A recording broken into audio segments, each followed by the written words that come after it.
Hello again, everyone, and welcome to CIS Women's Hockey Weekly on SSN. I'm John Bower, along with Stuart Bowden, here at the Ice House at Carleton University.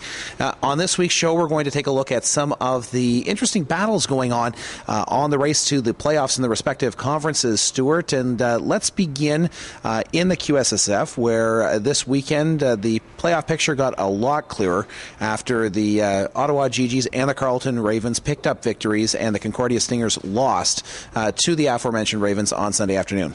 Yeah, John, it looks like the Stingers are not going to make the playoffs this year. It looks like Ottawa and Carleton will battle it out for the 3rd and 4th spots, with McGill and Montreal already set in the 1-2 positions. Turning our attention now to the OUA, we're predicting it's kind of like a three-way battle between Brock, Western, and Windsor, because Windsor picked up a huge victory on Saturday over the University of Toronto in the battle for the final playoff berth in the OUA. Yeah, the Lancers haven't given up yet. They're still battling. They're going to take it right down to the wire, and in the OUA, it's so tight it may come down to that last weekend before we know who's going to fill those bottom couple spots.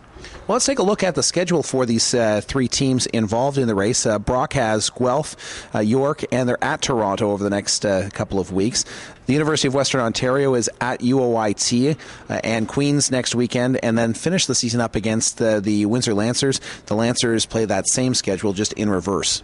Yeah, and we also talked in last week's show about the Lancers having the advantage of playing Laurier in their 3rd game in 3 days, which may give them the advantage, and Laurier will be pretty tired after that, and they have nothing to play for. They've pretty well got first wrapped up, and they're just looking to get themselves ready for the playoff push. Out west, we had projected that UBC might be in trouble heading down the stretch, but after the last 2 weeks of action, we may want to revise our prediction that UBC is in trouble.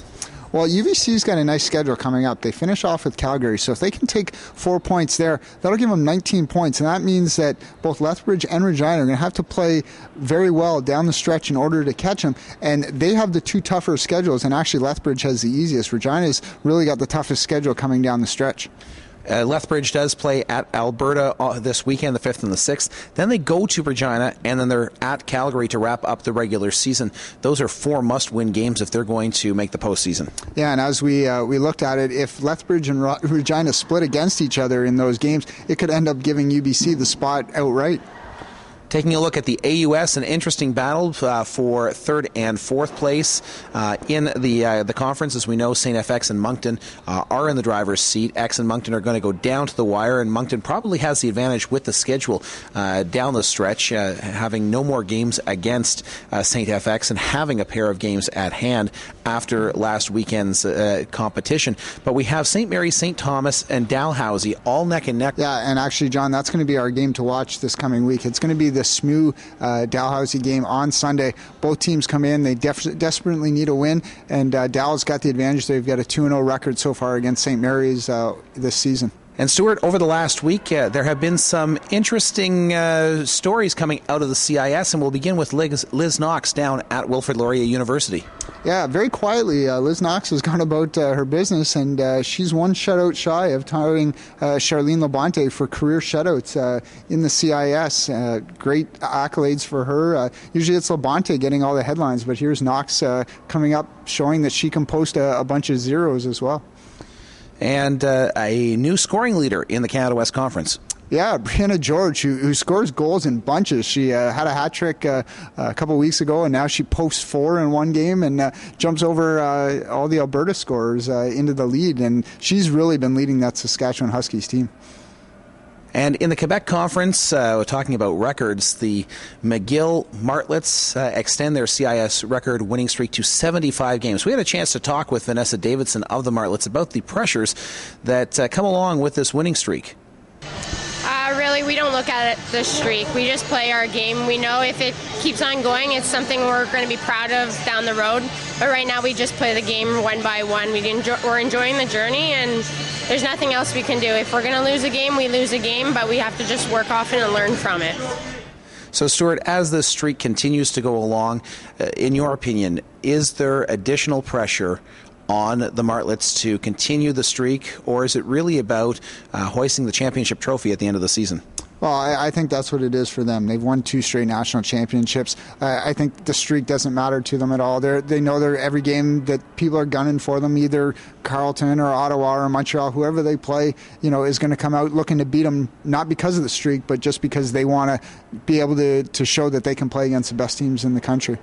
You had an interesting thought during one of our broadcasts this past weekend here on the network about the Laurier Golden Hawks, that they've won 20-plus victories consecutively here in the OUA. And if you consider the losses that they've had at nationals to the Martlets over the years, they themselves have got a pretty darn good record.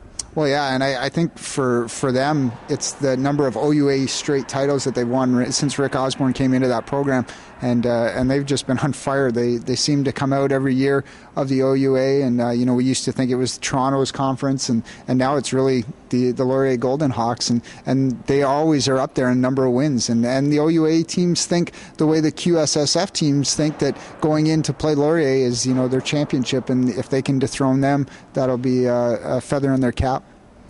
Taking a look at the top 10 this week, Montreal. They have lost 2 games in the past 2 weeks to unranked teams, those being the Ottawa GGs. Do they deserve to be in the top 10? Well, I think they're still a good team. They've fallen on some hard times lately, losing a couple of games.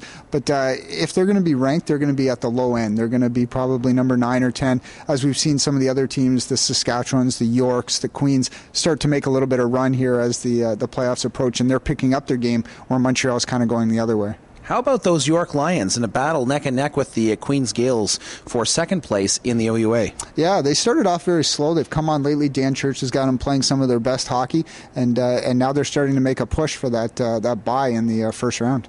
So that's this week's edition of CIS Women's Hockey Weekly. We'll be back in 7 days' time. As the playoffs approach, we'll have more updates. And don't forget that you can catch games on the network from coast to coast this week. Check your listings on ssncanada.ca. So for Stuart Bowden and our entire Streaming Sports Network crew here in the nation's capital, this is John Bower bidding you so long for CIS Women's Hockey Weekly.